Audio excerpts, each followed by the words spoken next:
Dogman Declassified, the latest book from W.J. Brendel, Ph.D. Real reports. Consistent patterns, no clear answers. Take a closer look at the evidence. Available now. Welcome to Forever Paranormal, where shadows remember and silence has a way of speaking. I'm Dr. Bill, your guide through the strange and the unexplainable. And I'm Deb. Every week we dig into what hides between belief and proof. Cryptids, hauntings, witchcraft, UFO sightings, and the stories people swear are true. We don't tell you what to believe.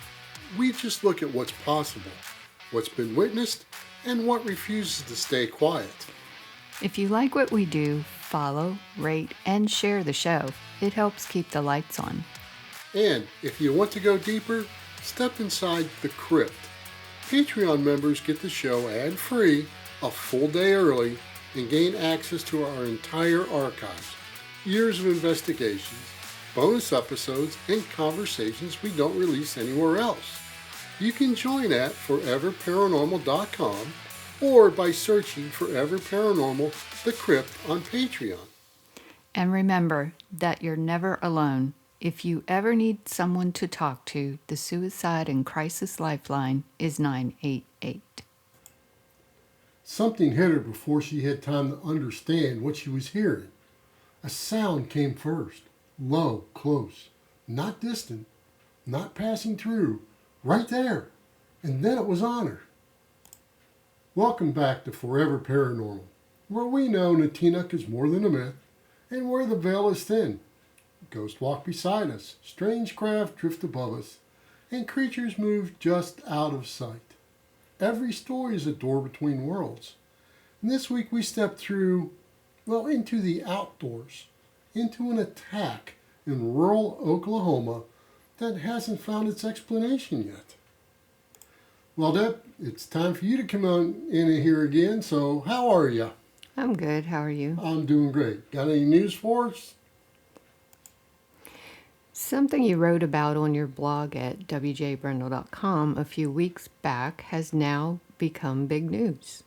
Yeah, it has. There are 10 scientists over the last year or so that are connected to the UFO, UAP world in one way or another that have all gone missing under mysterious circumstances. Well, it now seems that somebody's paying attention as the FBI has now picked up the investigation. How do you feel about that? Well, yeah, they have. I mean, I reported on this early because, it's something I've been watching. It is weird. Yeah, I mean, they went everything from being NASA scientists to physicists to this one particular scientist. She was a woman that was working on magnetic drives. Propulsion and stuff. And I guess she made some great breakthrough, but anyhow. Well, yeah, it's very strange. Yeah. Also, I see your latest book, Dogman Declassified, is out now. Yes, it is. And you can check both those out at wjbrendel.com. Thanks for bringing that up. All right, I appreciate that. All right, Dad, let's start with the facts of a very recent event. Alicia Maxey was found in Blanco, Oklahoma on March 29, 2026. Not just injured, not just attacked, mauled. The kind of word people use when they don't have anything more precise.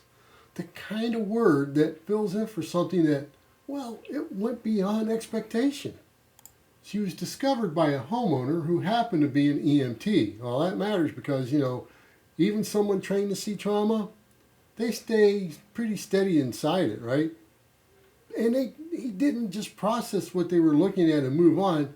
She was unconscious. She was bloody, already deep into something that had happened fast and left damage that just didn't line up neatly. By the time she reached the hospital, it wasn't one procedure, it was multiple surgeries. At least 4 at this time she had to have. She's in critical condition. Her body's still trying to hold together after something had taken it apart piece by piece. And right now, as this is being recorded, there is still no confirmed answer for what did it. Okay, if it was something like a bear or a mountain lion, wouldn't they already know that? Well, that's the part that has a lot of people talking about something else, Deb. Normally, yeah. There are patterns. I mean, bears leave certain types of wounds. Mountain lions go for the neck. They're fast, controlled, and efficient. Even large dogs or packs of feral dogs leave behind something recognizable once you've seen enough of it. The sheriff in Pittsburgh County, a man with decades of experience, said something that cuts through all of this. He said in 38 years, he had never seen injuries like this from a wild animal. That's not someone just speculating online, Deb. That's someone who has stood in front of scenes like this before and understood what they were looking at. This time, he didn't. And when someone like that hesitates, even just a little, that's where things start to shift. Because now, you're not dealing with a clean category anymore. You're dealing with something that just doesn't quite fit. Before the attack, Alicia Maxey reported hearing a very deep growl. Not a bark, not something distant in the woods, something close enough to register as immediate. And then she was hit. Her sister-in-law described it as something that pounced on her and knocked her to the ground. That kind of force matters because that kind of sudden impact means whatever it was, committed immediately. There was no hesitation. There was no testing the distance. It went straight into attack mode. It sounds dog-like, but people know what a dog looks like, so what's different here? Well, Deb, I think the wording is where everything starts to open up. She didn't say it was a dog. She just said it was dog-like. I mean, that kind of sounds small, but it really isn't because in a moment like that, under that kind of pressure, people don't usually soften what they saw. They simplify it, right? They go with the closest thing their mind can grab onto. That's how the mind works. And dog-like means it shared features, it shared shape and movement and presence, but something about it didn't fully match. And that's where this starts to connect to something bigger than just one attack. In Oklahoma, especially in the southeastern part of the state, this isn't the first time people have described something like that. Over the years, there have been repeated reports, not identical, not organized, but consistent in certain ways. Large canine forms, bigger than expected, heavier through the chest and shoulders, not moving like coyotes, and not behaving like animals that want to avoid people. There are accounts of these things standing upright, accounts of them watching from the edge of the tree lines, not fleeing, not reacting the way known predators usually do when they realize they've been seen, and always the same underlying tone. Something is off. So are we talking about misidentification? Well, that may be the right question that sits underneath all of this. Because misidentification does happen. It happens more than people really like to admit. We know that. I mean, you got low light, you got stress, you got distance. The brain fills in gaps. That's how we work. But misidentification usually scatters a little bit later. The details don't line up over time. They drift. They change depending on the person. Here, the descriptions tend to circle the same core. Large, canine, upright, bipedal, not quite right. And when that pattern repeats long enough, it starts to form something people recognize. Not as proof, but as a shape. And that's where the idea of the Dogman comes in. Not as a confirmed animal, not as something documented the way a bear or mountain lion is documented, but as a label people use when a description doesn't fit anything else. And now you have a case where someone was attacked, and they were severely injured, and the injuries that experienced investigators aren't immediately identifying because they don't know. And they've got a description that doesn't land cleanly. So to me, that's not a conclusion, but it's a connection. And it's one that is hard to ignore once you start looking at it straight on. If you've missed an episode or want to hear them all, step inside the crypt. It's where every past episode of Forever Paranormal lives, along with exclusive bonus shows you won't hear anywhere else. Join us at foreverparanormal.com and unlock the archives. There's a tendency to rush past the moment of impact and go straight into explanation. I mean, people want to know what it is. They want a name for it, something they can put on it so the fear settles into something a little more manageable. But if you stay with the moment a little longer, things start to feel different. She heard it first, that deep growl, close enough that it wasn't a warning from a distance.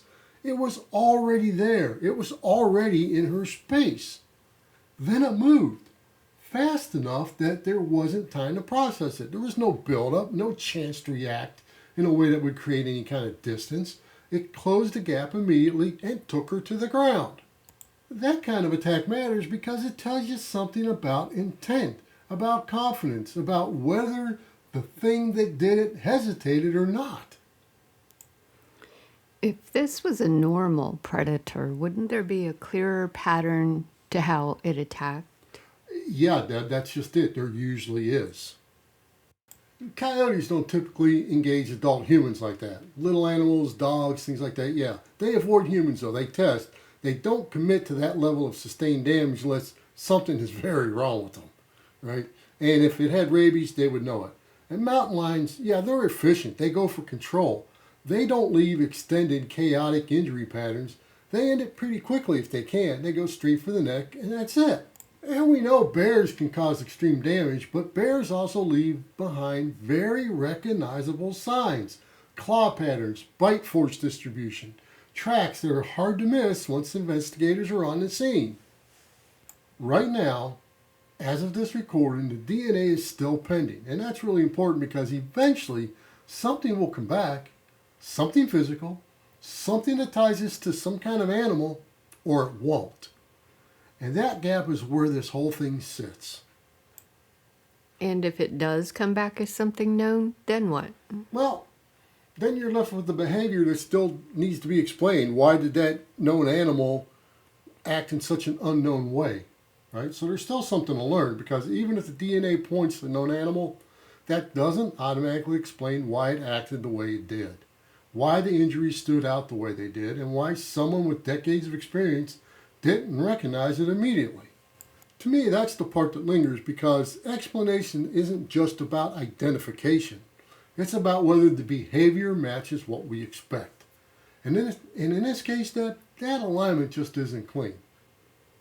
Now let's bring it back to the region. We got southeastern Oklahoma with dense woods, uneven terrain, places where visibility drops quickly and something can move without being seen until it's already close. The Ouachita and Kiamichi areas have been tied to reports like this for years. Hunters describing being watched, shapes moving just out of clear sight, and large canine forms that don't scatter when they should. Not every report is the same, but enough of them share the same core feeling.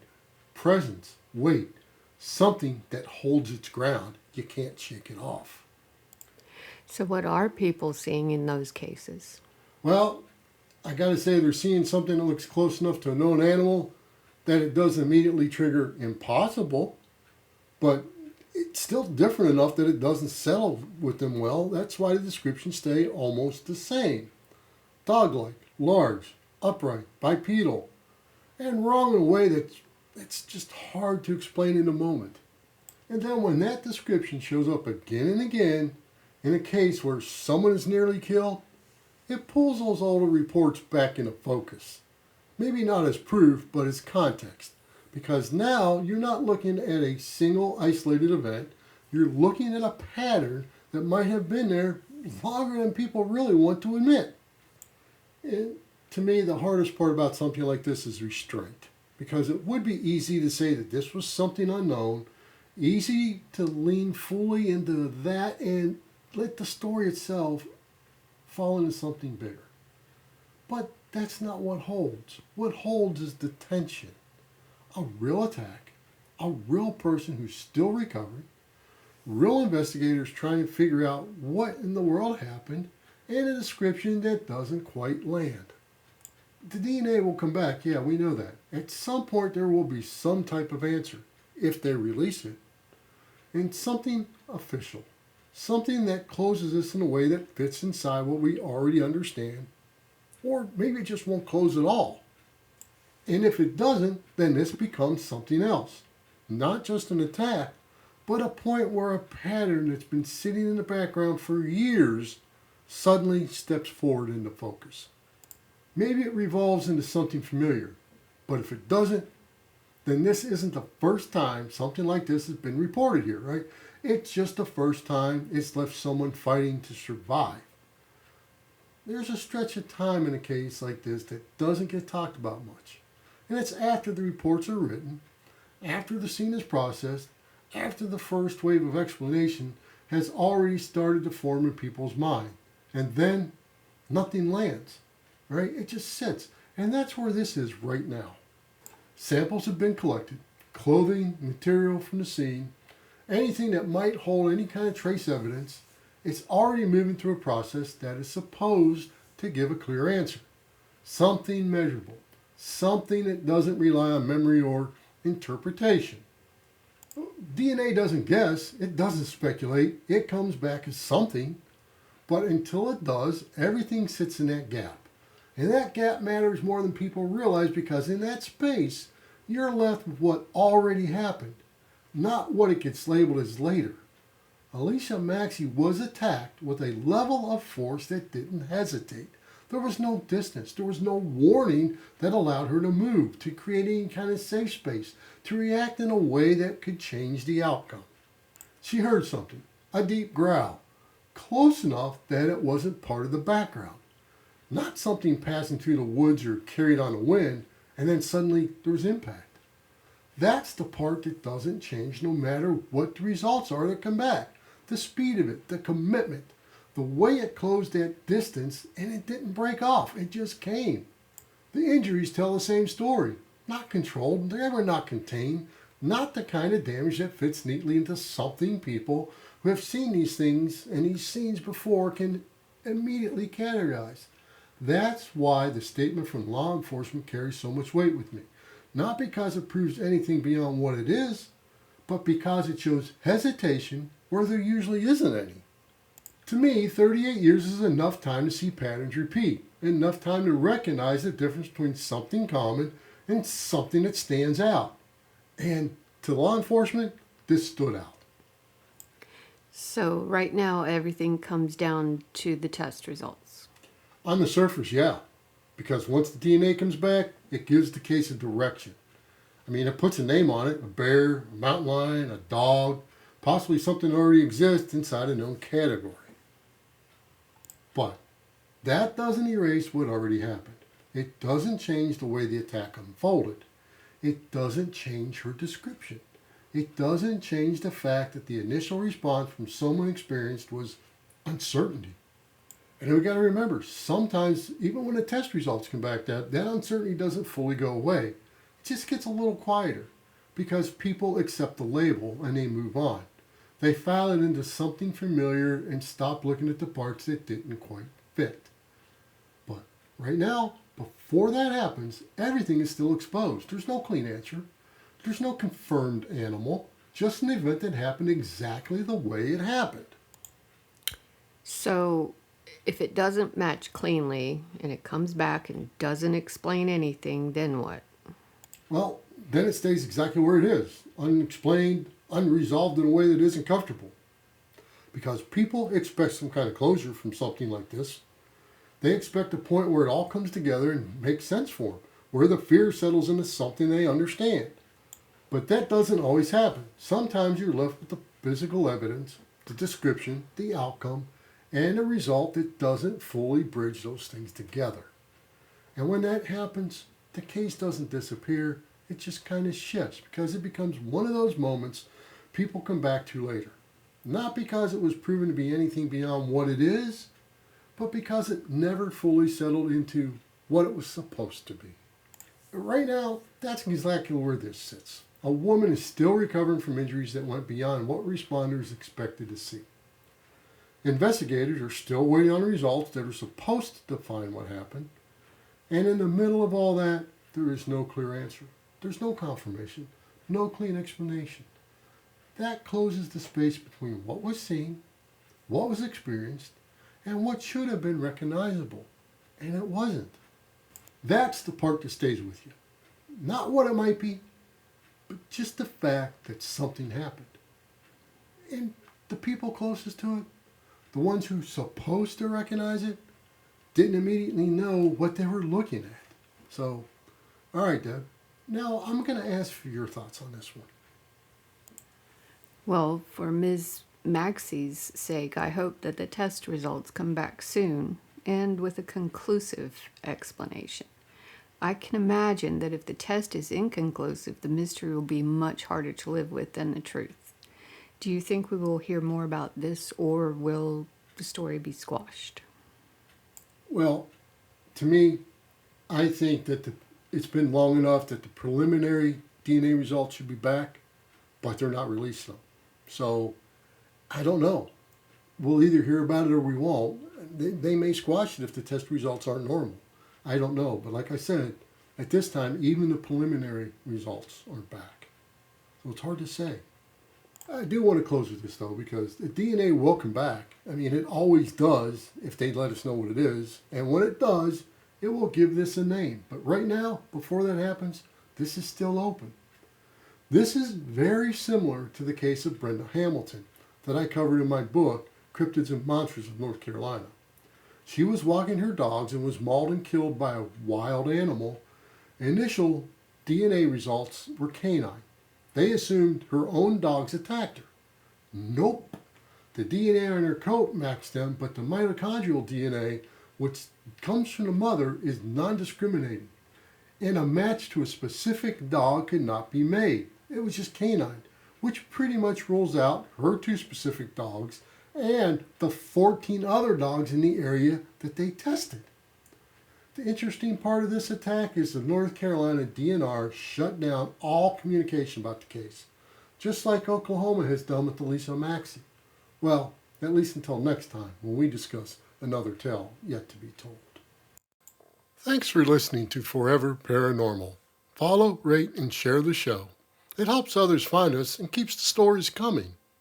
Step inside the crypt for archive and exclusive episodes at foreverparanormal.com. And keep up with my latest books and research at wjbrendel.com. And until next time, remember, the bell is always thinner than you think.